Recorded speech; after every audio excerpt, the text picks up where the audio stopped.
Hi guys, hope you guys are good. My name is Ria Rabitumulato and thank you so much for tuning in. As you can see by the title of this video, I'm not gonna go into real details. I'll just go straight into the story time. So I met this guy in Pretoria Ayoba. It was really a cool night and I just decided to just go with him at home since he actually asked me to. We went to this beautiful mansion. It was in Sandton. So he was Nigerian, right? But he didn't really look scary. Like, he was just a very like sweet and loving person, and that is just how he treated me. Like, he didn't treat me like I'm just there for money and all that. Like, it was just the beautiful thing going on.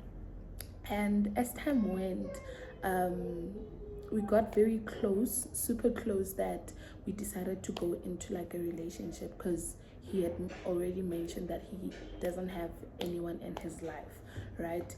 And at first he wasn't looking for a relationship. It was just, but he decided, since we were starting to get close, always spending time together, long calls, conversation, knowing each other and all that, since we actually found ourselves compatible for each other. He was there for me, I was there for him. He was open with everything. He could disclose a lot of things, and that was beautiful to actually watch, because I didn't expect it from like a rich gent, since been with rich gents, but they've never really given me love. Like, it was just that thing already, already we know that rich gents are just there for sex and relief, right? So we decided to go into a relationship, but we didn't really rush things. Like, it was just something that was flowy, something beautiful, right? Got into a relationship, it was still beautiful, loved me unconditionally, gave me literally everything. He was super rich. He was so rich. Like, I had everything. Everything that I desired. That's what I had, beautiful thing to actually witness. Yeah, we continued being in a relationship. He was even planning to actually marry me, because like, it was so beautiful. I had access to literally everything. Had spare keys to his mansion, had some car keys of his, had a duplicate. He made a duplicate of the card that he had. So I also had a card of his, like a duplicate, right? So I'll just purchase whatever I wanted and all that. Like, it was just beautiful. Since and then until I actually decided to move in with him, fat and said type of vibe, went to actually live with him. It was beautiful experience. I even learned how to cook jollof rice, all this egusi soup, all this okra soup, learned everything. It was just a beautiful experience, right? But again, okay, so he had already like told me to not enter into a certain room in his mansion, right? So I was like, okay, cool, no problem. But as the relationship started going, like, growing, right, and we were getting to know each other deeply, at first it was fine, because I thought maybe he's just, those boyfriends that we just play with them. But the relationship got actually very serious, to a point that I started being curious. Or you tell me literally everything about you. Why are you not able to tell me about this specific room that I can't enter where else I know every inch of the rooms in this mansion. And then he would just mice the whole conversation, sweep things under the carpet, tell me to not talk about it, tell me to obey his rules. This is my house. Don't be asking me a lot of questions. This is just how I want it to be. Don't, ask too much, right? I was like, okay, no problem. And then I started developing, or not developing, but I started having weird dreams that if okay,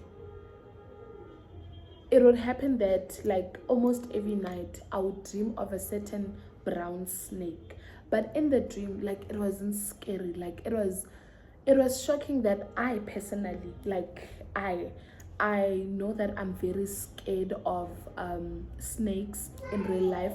Even in dreams, like, I would dream of snakes back then, and I would wake up very much scared, and my heart will be beating so fast because I know I'm so scared of those reptiles.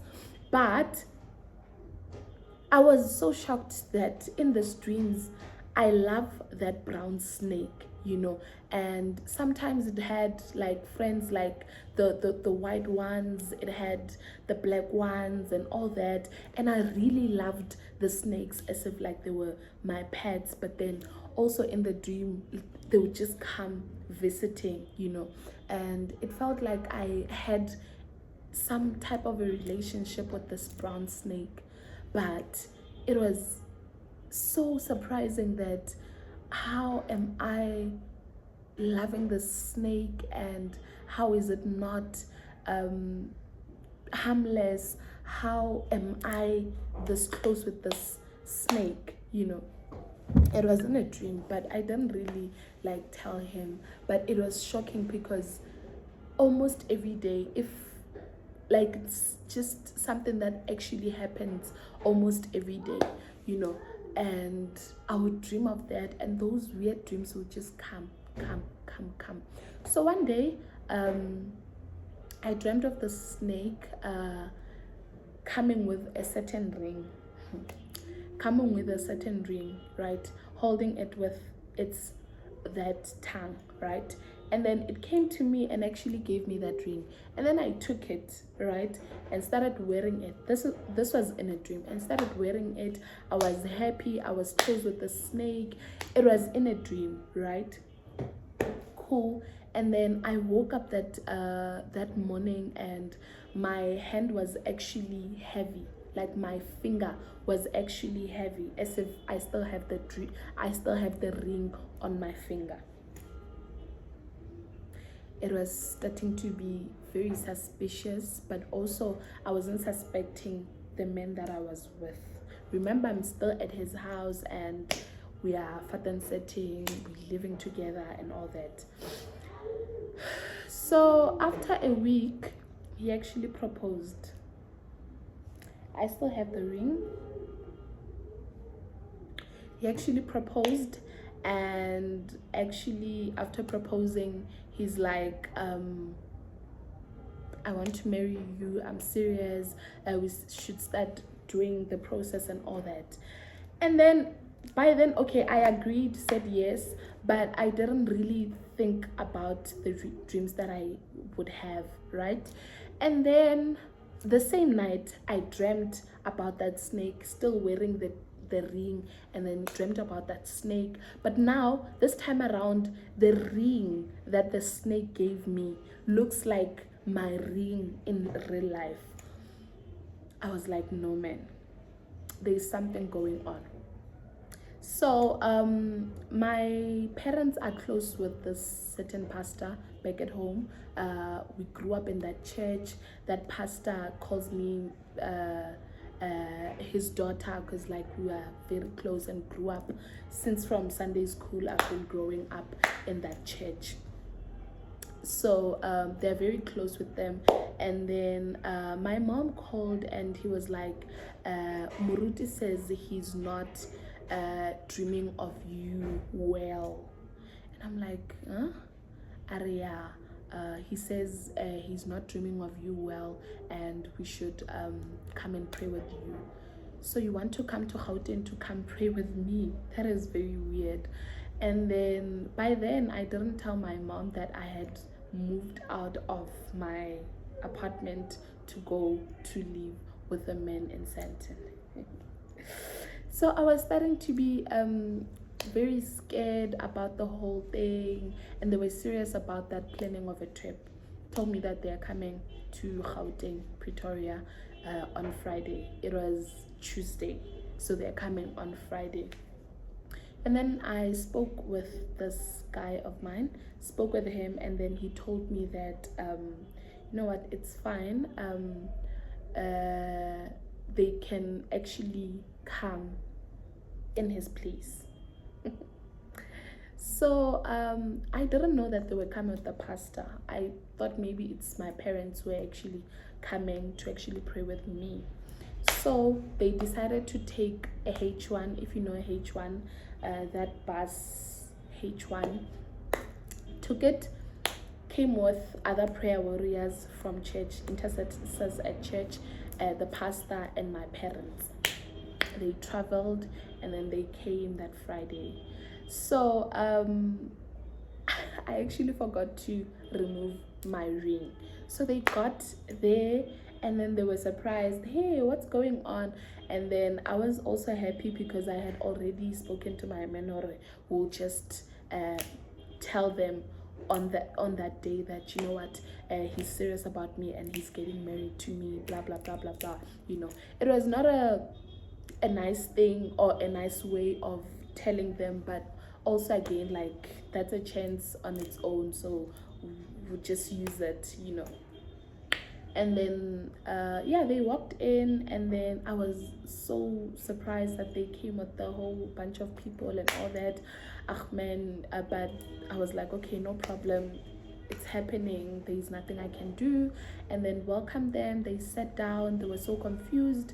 I actually spilled the beans, told them, and then the guy also started speaking, but also he was unsettled, like he was like, it's like he wanted to like just run away, you know.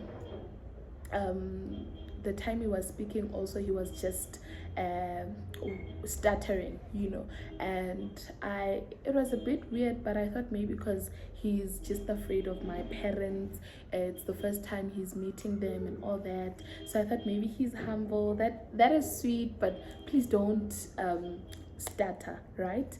And then they were like, they actually told me straight, or okay, Ria, the reason why we are here is that we were not dreaming of you well, and we decided to come and pray with you. And then the guy was like, not in here. Everyone turned and looked at him. I personally did that too, and I was like, and then he was like, not in here. And then he was serious, you know. And then the prayer warriors and my mom laughed because they thought maybe he's just making a joke, because it's weird for a person to be like, even if you're not a Christian or you don't go to church, if somebody asks to pray with you, you wouldn't have like a problem, because it's just a mere prayer. It's not like they're taking anything away from you, you know. So they laughed because they thought maybe he's just joking and all that. They laughed, and he was not smiling and just looking at them. And then I'm looking at him like, please be serious, you know. He started being angry. He got angry. He was like, I don't know why you guys are here, hey, blah blah, you know. He started being angry. He started talking nonsense, you know, talking to, and I'm like, my parents are here, can you just behave at least today? He was angry. All the house was turned upside down. He started telling them to leave and all that. And then I calmed him down, and then he actually sat down. Sitting down, they stood up, and then they were like, oh, well, we are praying, because it's nothing personal. And then he was like, okay, do whatever then. And then he sat down, he was on the couch, sat down, took the remote and started playing loud music on purpose. And I was so disappointed that he would do such a thing, because I thought this was going well. We were gonna get married. It's gonna be a beautiful relationship. I've never seen the side of him, because I've never seen. He's just that sweet. Like, he would literally never speak. He would, even when he gets mad, like he would never just Fast forward, they started praying with a loud music. I remember he was playing amapiano with a loud music. They started praying, and then they started being loud. He would, take the volume up, and I'm like, oh my God. And then I stood there. I was also just praying, but also disturbed by what was just happening. As they were praying, I'm coming. As they were praying, I'm sorry, that's the lady that helps me. As they were praying, apparently I started feeling dizzy, started feeling hot, and then I zoned out. That's what they said that I was manifesting. I'm also gonna tell you what happened, what they said happened in the room. So I zoned out, and they say that the pastor was just praying, casting out demons. And then I zoned out, but also I was in a certain world. I was in a certain world. This time around, I was not dreaming. I was with that snake. So the snake, it's like they were whipping this snake, and I felt bad for this brown snake that I loved. This time around, it was not like a dream, but I zoned out. So they were busy whipping, and throwing fire on the snake, and I was feeling bad for it. And that's just the whole imagination, right? What they said was that I was just rolling, manifesting, and also the guy was also manifesting. He manifested, and they say he was just moving like a snake, busy casting out demons, and then eventually I zoned, I came back, and then everything was weird. He was just lying there on the floor. I asked what happened, and then they said they will just explain. I should just pack my things and leave. Pack my things and leave where? The pastor was like, Ria. And then I was like, okay, because I'm afraid of him. He's a pastor, hello, So I took everything of mine and decided to leave. Left, and then they explained everything that happened. I also explained my part. I fell in love with this brown snake in my dreams, my dream world, blah blah blah blah blah blah, all that. And then the pastor said he had a revelation that the snake was actually the man, and after getting married to this man, he was just going to sacrifice me. He was going to kill me, literally sacrifice me. And guys, it was just a very traumatic experience. Happened a while back, but also again, it was so bad. I took a while to actually recover, but all I can say is that I'm fine by the grace of God. I took a lot of decisions that, I'm never gonna involve myself with such people. You never know also, but again, I've decided to take my Christianity journey serious, my religious journey serious, and I'm just going with the flow. And not gonna be in a relationship anytime soon, just working on myself. And yes, so that's just all about it. Thank you so much for watching. Please do comment. Make sure that you comment. Tell me what you think. If you have anything that you want to share with us, you can just share on the comments. Make sure that you like, share with your people, and let them be aware of such things that are happening, this is just to raise an awareness. And she was not the person, the person, okay, the owner of the story was very clear that it's fine, you can reveal my name. Her name is Lerato. And she was like, you know what, you can reveal everything. Came with the ring. She said it was prayed for just for me to actually show you guys.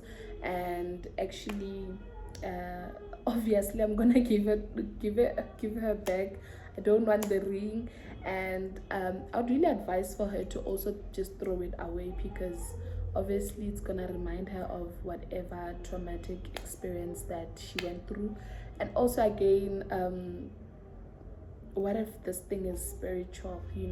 She needs to just throw it away. But we thank God for his grace. We thank God for his servants. We thank God for delivering her, because imagine if they had all sacrificed her. So thank you so much for watching.